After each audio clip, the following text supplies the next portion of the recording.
Hi, everyone. This is Aaron Merriman with the Lujan Merriman Development Group. I want to thank everybody for the great feedback that we received after the last interview that I did. The emails and phone calls were awesome. I'm excited to do another interview today. Today I'm going to be speaking with Kaaren with uDirect IRA. Many of you may be familiar with her. She's very known in the self-directed IRA space. For those of you that aren't familiar with self-directed IRAs, today's a great intro into them. They really are a great vehicle for investing into alternative assets. Here at LMDG, many of our investors invest with us through some form of self-direct product. With the CARES Act and everything that's going on with COVID-19, there has been some changes and some new legislation to help folks out if they need it using their self-directed vehicle. And really that's how Kaaren and I connected recently, and I wanted to speak with her to bring that to everybody. So with that, I'm very excited. Kaaren, thank you for taking the time to speak with me today. Thank you, Aaron. It's a great time to talk about self-directed IRAs and to talk about investing outside of Wall Street. Right? No, definitely. I mean, I'd love for you to kind of give some background on self-directed IRAs and also, but we're seeing it on the front lines, as a sponsor, people that are looking for alternatives to investing that are outside of the stock market. Yeah, we saw this after the Great Recession, and when the stock market took a plunge before, the race out of Wall Street to Main Street, looking for other opportunities. And this is what self-directed IRAs let you do. I mean, you've got a retirement account, assuming that you do. It's like a 401k maybe, or it's an IRA. And if it's a 401k with a previous company, then you can roll it over and put it into a self-directed IRA and put that money to work into deals like real estate, precious metals, notes, performing and non-performing debt, so many different things, private stock. It's just a great tool to, balance your portfolio so it's not just all in one kind of asset class. So you don't see the plunges and the volatility in your own portfolio. So that's what we're here to help you with, and it's really easy. I mean, if you think about it. It's a 3-step process. You open an account, takes about a day to get that open. You fund the account by rolling over a 401k or transferring an IRA. They're 2 different procedures. Or maybe you contribute. Maybe you just write a check, out of your own checkbook and then just contribute. So once it's open and funded, you can invest. So you choose your investment, it's self-directed. We don't endorse any particular investment. So we say invest in what you know best, right? So you want to choose your own asset class. And then that's what we help you do. We help you get your money from your self-directed retirement account into a new deal. And that's generally how the process works. Okay, awesome. No, and we're, like I said, we've been working with investors and self-directed IRAs in one form or another it's got to be over 10 years now. And it was really a necessity years ago, because we had people that were coming to us who, they had huge amounts of money in their, in an old IRA or a 401k, and they wanted to invest with us, but they didn't have the liquid cash. So, necessity is the mother of invention, and we sought it out, and, kind of the rest is history there. But it is, and you can touch on this a little bit, but whether it's a Roth, a standard IRA, solo 401ks are great for self-employed people, but those are all ways that people can invest in other types of assets. And for us, we have folks who are invested with us with some type of self-directed IRA, but also with regular cash. And it's like I said, what I always tell people is it's a great vehicle if you have something good that you believe in to invest in, and it's not a magic bullet. It's just a vehicle. Yeah, it's a tool in your toolbox, right? Exactly. Like so talk to me a little bit. We were talking the other day, and there's a lot of people that are really getting impacted by COVID-19 right now. Yeah. A lot of people out of work, and with the CARES Act that recently passed, you mentioned that there's some new legislation, and so it's really important, I think, to share that information for folks that are impacted right now.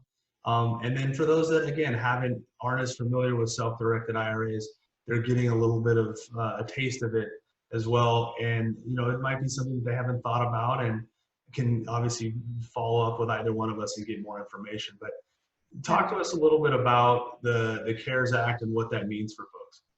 Yeah, well, the CARES Act, everybody's on this now, especially business owners, because there are some loans you can get that have nothing to do with IRAs, the EIDL loan, the EIDL loan, and the PPP, the Paycheck Protection Act. So that's part of the CARES Act. But where it applies to retirement accounts, there are some things that change too. One is that for 2020, you don't have to take an RMD. So like, what's that? So when you've got a traditional, a SEP, any kind of pre-tax account, and you turn 70 and a half, you have to take money out. You're required to take money out of the account as a required minimum distribution, an RMD. Or maybe somebody passed away and you inherited their retirement account, then you're required to take an RMD. So in 2020, that's off the board. You don't have to do that. So check that box. The CARES Act did that. 2020, you don't have to take an RMD. Got it.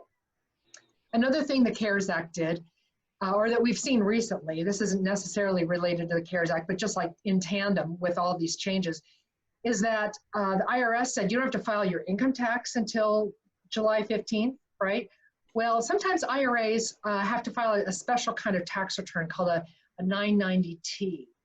And if you want to find out what that's about, you can look it up at irs.gov, irs.gov, look up publication 598, okay? But if your IRA does owe a tax, your IRA files a 990T, well, that deadline got also pushed to the 15th of July. So that's, a couple of changes, but one really big change to IRAs is that in this time of need, of course, there's stimulus coming out. People are getting government incentive money. Some people are, some people aren't. So they came out and said that you can take $100,000 out of your retirement account. So it's important to understand that before you do it. First off, it's so hard to get the money into your retirement account because contribution limits really compress what you can put in every year. So really think about it. This should be the last money you touch. But if it's an IRA, here's how it looks. You take money out of your IRA and you don't have the 10% penalty. So if you're under 59 and a half and you take the money out, the penalty will be waived, but not the taxes. So you'll still pay tax on the amount of money you take out of your IRA under this, under this CARES Act thing. But what they're letting you do is split the consequence over 3 tax years. Okay, that's an IRA. But if you're taking the money out of a 401k, that's something different. So already what you can do with a 401k is you can borrow 50% of the account value or $50,000. That's a long time rule. That's just how they work. But now the loan amount you can take out of a 401k is up to $100,000. So when you take the money out of a 401k, it is a loan. So you have to pay your plan back, and you pay it back at a certain rate of interest that the IRS publishes. Typically it's prime plus 2, somewhere around there, and you pay your IRA back. So yes, you can have $100,000 out of your retirement account, but what's the catch? What are the details? And there you go. That's how the CARES Act has changed retirement accounts. Okay, no, that is super helpful. And I actually just picked up on a couple things that I didn't catch when we talked before that I wanted to really hammer back that I think are important. And the challenge is, right, it is that last line if you're actually taking money out, because conceivably if you're in stocks or mutual funds or what have you, they've all gotten beaten down pretty bad. And so you don't want to be selling on a down, right? And realize your loss, yeah. Exactly. But what was very intriguing, and I think would apply to many of our investors, is the fact that they're just giving a one-time pass on that mandatory distribution, right? Mm-hmm. So for somebody that doesn't need to pull that money down, but is obviously being forced to because of the tax law, they're getting a break. And so obviously the tax impact to that is to that individual and their tax bracket, and obviously how much money they have in IRAs. But that's pretty meaningful. And the way you described it, that is just, you're just getting a break for 2020. There's no catch up or anything like that? Exactly, no catch up. It's just 2020. Okay, okay, that's awesome. That's awesome. Yeah. Well, listen, so this has been super, super helpful. And again, I'm a big proponent of self-directed IRAs, and I certainly endorse uDirect IRA and their team. Our offices are very close to each other, so I know the first time we met, I actually, was referred to you by somebody else and went down to check it out because I had never heard of you, and obviously we've had a great business relationship since. So thank you very much for the time today. I really appreciate it, and let's get this information out there. Yeah, thank you so much. Can I tell everyone how to reach us? Yeah, definitely. Sure. Well, we have a website, like everybody. It's the letter U, uDirectIRA.com. And if you want to go deep on any of these subjects, there's a lot of information there. And it's got all of our contact information too on the site. So the website is the letter U, uDirectIRA.com. Awesome. Thanks a lot, Kaaren. I really appreciate it. Have a good one. Thank you.